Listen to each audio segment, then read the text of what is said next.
અમદાવાદના Sarkhej police station હદ વિસ્તારમાં દારૂ જુગાર તેમજ સટ્ટાના વેપલાઓને છૂટો દોર આપી દેવામાં આવ્યો હોય તેવું જણાઈ રહ્યું છે, કારણ કે સ્થાનિક પોલીસ તેમજ વહીવટદારની મિલીભગતમાં આ વિસ્તારમાં દેશી વિદેશી દારૂ જુગાર તેમજ સટ્ટાના વેપલાઓને ખુલ્લેઆમ પરમિશનો આપીને મહિને લાખો રૂપિયાની હપ્તા વસૂલી કરવામાં આવી રહી છે। આ વિસ્તારમાં રાજુ, મુકેશ અને મહેન્દ્ર જેવા ઘણા બુટલેગરો દ્વારા પોલીસનો કોઈપણ પ્રકારનો ડર રાખ્યા વગર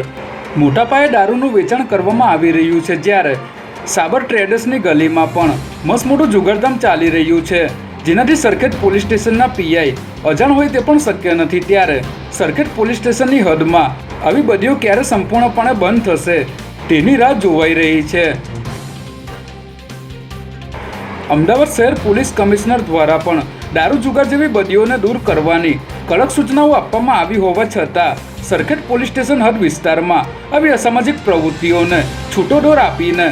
શહેર પોલીસ કમિશનર તેમજ પોલીસની ઉપરી એજન્સીઓને ગણકાર્યા વગર જ મસ્ત મોટો ભ્રષ્ટાચાર કરવામાં આવી રહ્યો છે। ત્યારે આ વિસ્તારમાં લઠ્ઠાકાંડ જેવી પરિસ્થિતિ સર્જાશે તો તેની જવાબદારી કોણ લેશે તે પણ મોટો પ્રશ્ન છે, જેથી પોલીસની કોઈ ઉપરી એજન્સીઓ અહીં રેડ કરે તો દારૂના વેપલાઓનો પર્દાફાશ થઈ શકે તેમ છે। સાથે જ આવા બુટલેગરોને છાવરતા પોલીસ અધિકારી અને કર્મચારીઓ વિરુદ્ધ પણ